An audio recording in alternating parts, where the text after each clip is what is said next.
Dès son accession à la magistrature suprême, et pour marquer sa solidarité avec les populations éprouvées, le président de la République, son Excellence M.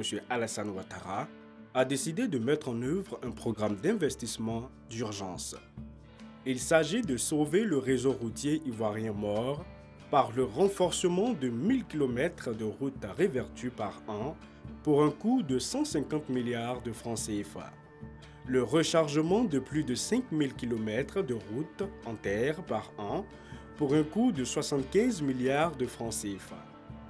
La création de routes neuves revêtues de 200 à 300 km par an, le prolongement de l'autoroute du Nord jusqu'à la frontière du Burkina Faso, la construction des gares routières modernes à travers Abidjan et les grandes villes de l'intérieur. Jetons ensemble un regard sur les projets routiers et autoroutiers réalisés en moins de 5 ans. On peut citer, pêle-mêle, les ponts Henri-Konan Bédié, suivis des ponts de Boisflé, de Jacquesville, de Béomi, de Sérébou, de Sandégué et de la Comoé. Viennent ensuite l'autoroute du Nord jusqu'à Yamoussoukro, avec son centre de secours et d'urgence de Zianoua, la voie express de Grand Bassam, la voie express Mohamed VI à Bobo Anyama, l'échangeur de la Rivera 2 et l'échangeur sur le boulevard Valéry jusqu'à Destin à 3 niveaux. Notre économie connaît une forte reprise. Tous les indicateurs le traduisent éloquemment et placent notre pays parmi les 10 premières nations en croissance dans le monde. Cette performance est reconnue par tous nos partenaires, notamment les grandes institutions internationales. Les résultats sont visibles de tous en matière de réhabilitation et de construction de nos infrastructures économiques et sociales. On le constate dans les secteurs des routes, de l'eau, de l'électricité, de l'éducation et de la santé. Toute la Côte d'Ivoire se modernise. Les infrastructures en cours de réalisation sont à la hauteur de notre ambition de doter notre pays de ce qui fait la force de tout État moderne, à savoir des routes, des autoroutes, des ponts, des ports et aéroports modernes. Oui, notre pays deviendra émergent en améliorant le quotidien de chaque Ivoirien. Passons en revue certaines de ces réalisations qui font la fierté du pays. Le mythique pont de Boisflé ou de la Maraoué, ce pont remplace l'ancien ouvrage construit en 1953. Il est composé d'une seule voie, long de quelques 124 mètres. Le nouveau pont de Boisflé, contrairement à l'ancien, assure une circulation à double sens avec 2 chaussées d'une voie chacune. Toute chose qui permet d'améliorer le trafic sur les itinéraires Yamoussoukro-Daloa et Daloa-Zienoula. Et par ricochet, faciliter la circulation des personnes et des biens tout en contribuant à réduire les risques d'accidents.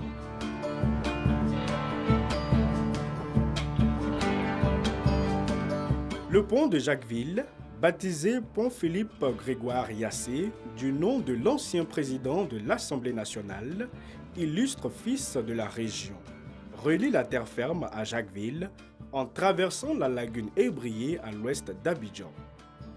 Cet ouvrage d'art comporte 16 appuis, dont 13 sont réalisés sur la lagune d'une longueur de 108 mètres. Il va aussi contribuer au développement du tourisme, du commerce et de l'industrialisation de la région. Dieu merci, des années, 65 ans comme on le dit, moi je n'étais pas encore née. Et Dieu a fait que c'est un long projet, mais Dieu a voulu que cela se réalise par l'actuel président Alassane Ouattara. Nous lui disons merci. Depuis 65 ans, comme les parents l'ont dit, on a souffert. Il y a eu des denrées, le bac nous a causé beaucoup de tort. Aujourd'hui, on vient de nous libérer. En tout cas, c'est un moment de joie pour nous. Avec ce pont, c'est la libération de Jacquesville. Et c'est le développement qui arrive et qui est là maintenant. Avant, pour traverser, il fallait attendre 2 ou 3 heures avant de traverser. Aujourd'hui, ça sera en 5 minutes ou en 2 minutes. Après 43 ans d'attente, le pont de Béomi a vu le jour. Cet ouvrage est déterminant pour le développement des départements de Béomi et Konaïri, dont les populations attendaient la réalisation. Il permet d'améliorer la fluidité routière, rapprocher plus les villages séparés et mettre fin au désagrément. Le pont de Béomi sur le Bandama mesure 304 mètres de long avec des appuis qui vont jusqu'à 20 mètres de profondeur dans le fleuve Bandama avec 7 travées pour une largeur de 10 mètres et des chaussées de 7,5 mètres dans les deux sens. Les populations poussent un ouf de soulagement car leur région est enfin désenclavée.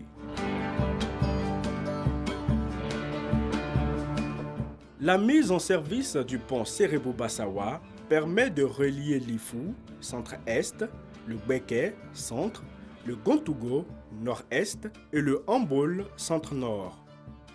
Long de 152 mètres, il est constitué de 2 fois une voie de 7 mètres et de 4 travées de 37 mètres.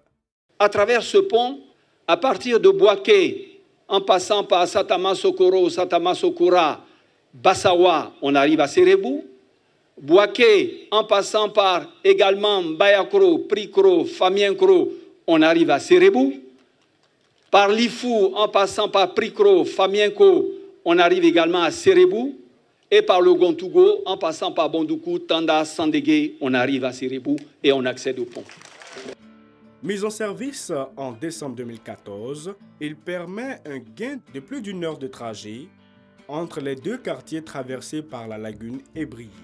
Sa réalisation, cofinancée par l'État de Côte d'Ivoire et la Banque mondiale, s'inscrit dans la mise en œuvre de la composante désenclavement et appui à la commercialisation de la production agricole et du projet de renaissance des infrastructures de Côte d'Ivoire.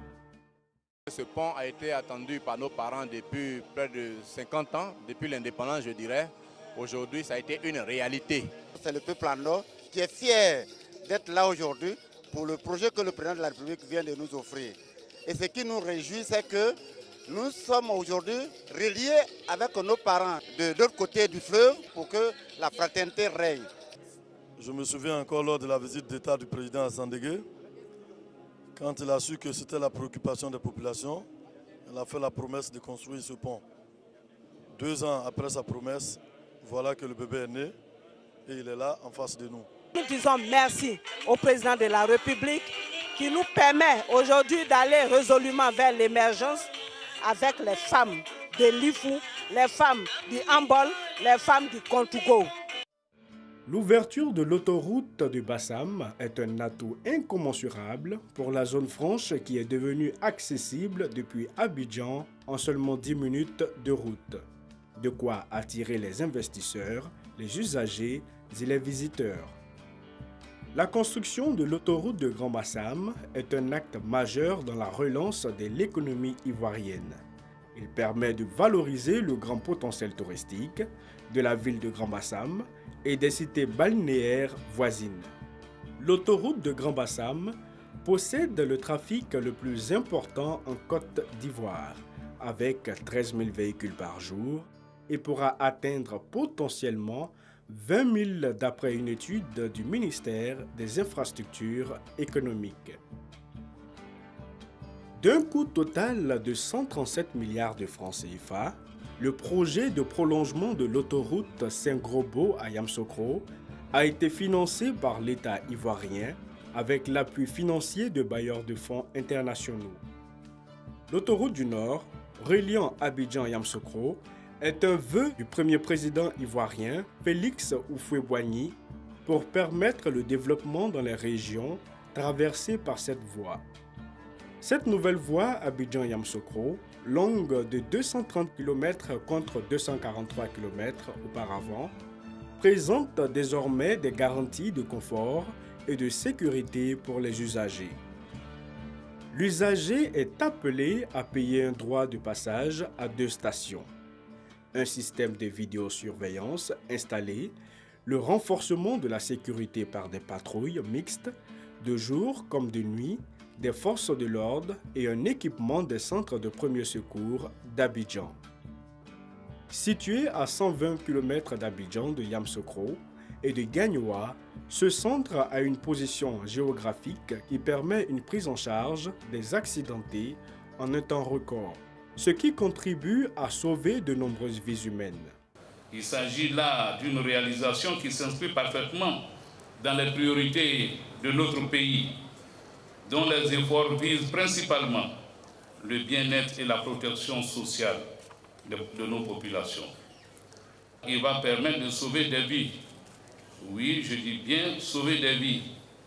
Les statistiques dernières qu'ont égrenées d'abord le président de l'Agnebi Kassa et le directeur général de la Petrosi confirment bien que les accidents chez nous sont un fléau qu'il faut arrêter, surtout prévenir la mort des jeunes. Nous sommes persuadés qu'avec ce centre de secours, nous réduirons considérablement le nombre de personnes tuées sur ce tronçon long de 230 km. Ce centre de secours est le plus grand centre d'urgence autoroutier de l'Afrique subsaharienne, avec 4 départs en intervention simultanée pour tout type d'accident. Le CSU de Zianoa comprend un bâtiment administratif, des hangars généraux, un mess pouvant accueillir environ 150 personnes, une bâche à eau de 1200 m3 de réserve, abritant un forage de 62 mètres de profondeur, un centre de santé d'urgence de 8 lits, un tour d'instruction et une station-service publique avec 3 distributeurs de carburant à 10 pompes. D'un coût de 7,5 milliards de francs CFA et bâti sur une superficie de 15 hectares, le CSU de Zianoa permet d'accroître significativement les moyens d'une prompte réaction pour sauver des vies humaines. C'était quelque chose d'inattendu pour la population du département de Tchas-Salé d'avoir un centre de cette dimension qui va permettre que les populations qui sont sur cette autoroute-là soient plus sécurisées. C'est une vraie caserne de standard international qui a été réalisée ici.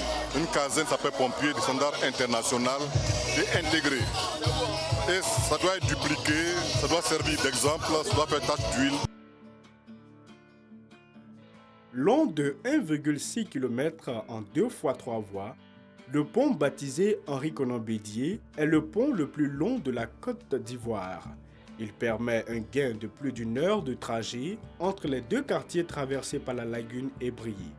Ce pont permet de désengorger les 2 autres ponts de la ville, situés plus à l'ouest. Sa construction s'accompagne de celle d'un nouvel échangeur à 3 niveaux sur le boulevard Valéry Giscard d'Estaing. La réalisation de cet échangeur, à travers l'aménagement de ces bretelles d'une longueur totale d'environ 2700 mètres avec 6 ouvrages d'art, des ouvrages de drainage et d'assainissement, ainsi que l'éclairage et la signalisation, contribue à améliorer les conditions de circulation dans le district d'Abidjan. Cet échangeur a permis en outre d'améliorer substantiellement la sécurité des usagers et lutter contre la pauvreté. C'est donc une 3e liaison translagunaire de 6,7 km entre Riviera et Makori qui présente une forte nécessité économique, désengorger les ponts Charles de Gaulle et Houphouët-Boigny. Le carrefour de la Riviera 2, qui est le point de croisement entre le boulevard Mitterrand et la voie reliant Anono à Atoban, a permis de réduire les embouteillages.